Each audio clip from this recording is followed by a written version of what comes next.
Hello দর্শক, আপনারা কেমন আছেন? আমিও ভালো আছি আলহামদুলিল্লাহ। আপনারা দেখতে পাচ্ছেন আমাদের নতুন গাছে ভালো ফলন এসেছে। কিন্তু আমি একটা জিনিস লক্ষ্য করলাম, গাছের গুড়িতে কোনো মাটি নেই। আজকে আমরা গাছের গুড়িতে মাটি দেব। যেই কথা সেই কাজ, আমরা বেরিয়ে পড়লাম মাটি আনার উদ্দেশ্যে। আমরা মাটি আনতে যাচ্ছি পুরাতন একটি জায়গা থেকে। বলতে বলতে আমরা চলে আসলাম সেই পুরাতন জায়গার কাছে। আমাদের বাড়িতে যখন মাটির প্রয়োজন হয় তখন আমরা এখান থেকে মাটি নিয়ে থাকি। অবশেষে আমরা চলে আসলাম মাটি নিয়ে বাড়ির দিকে। মাটি আনার সময় ভিডিও করা দেখে আমার এক বড় ভাই বলতাছে, কিরে টিকটক করস নাকি? আজকাল মানুষ ভিডিও করা দেখলেই মনে করে টিকটক করে, কিন্তু এটা তো আসলে টিকটক না। অবশেষে আমরা গাছের নিচে এক বোল মাটি দিয়ে দিলাম। মাটিগুলি ভালোভাবে মিশিয়ে দিচ্ছি গাছের গুড়িতে। মনে হয় এক বোল মাটিতে হবে না, বলতে বলতে আমরা আরেক বোল মাটি আনতে চলে গেলাম। অবশেষে আমরা আরেক বোল মাটি নিয়েও আসলাম। তখনই আমার মা এখানে এসে উপস্থিত।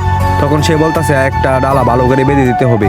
তখন আমি সেই ডালাটি ভালো করে বাঁধার চেষ্টা করতেছি। অবশ্যই সেই ডালাটি আমি বেঁধে ফেললাম। তখনই মুস্তাকিম আয়েশা বলতেছে আমাদের গ্রামের একটি পুষ্করিণীতে নাকি মাছ ধরতেছে। তখন আমরা চলে গেলাম সেই মাছ ধরা দেখতে।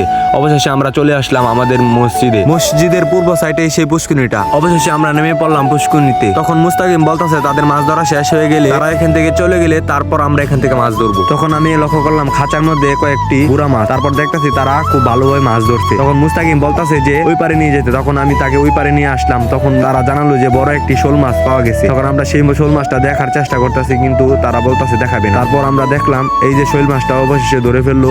তারপর এই শোল মাছটা দেখার জন্য আমরা এখানে চলে আসলাম। তারপর আমরা দেখলাম যে এই শোল মাছটা এত বেশি বড় না। অবশেষে আমরা মাছগুলো দেখে উপরের দিকে চলে গেলাম। তখন আমরা সেখানে দেখলাম আমাদের মতো কয়েকজন বসে আছে। তখন তারা বলতেছে একটা জাদু দেখাবে। তখন তাদের হাতে একটা কাঠটা দেখলাম, তারা বলতেছে সুমন্তর সু। তখন তারা জ্যান্ত কাঠটাটিকে কবর দিয়ে দিল। পোলাপানগুলা বসে আছে, কোন সময় বড় মানুষগুলা চলে যাবে। আর তখনই পুষ্কুনিতে ফাল দিয়ে মনের আনন্দে মাছ ধরা শুরু করি। অবশেষে আমরা মাছ ধরা দেখতে দেখতে বাড়ির দিকে রওনা দিয়ে দিলাম। তখন আমি বাড়ির দিকে চলে যাচ্ছি। তখনই দেখতে পেলাম বাড়ির দিকে এক চাচা মাছ নিয়ে যাচ্ছে। মাছগুলো তেমন বড় ছিল না। তারপর আমরা বাড়ির দিকে রওনা দিলাম। এরকম মজার মজার ভিডিও পেতে আমাদের চ্যানেলটি সাবস্ক্রাইব করবেন।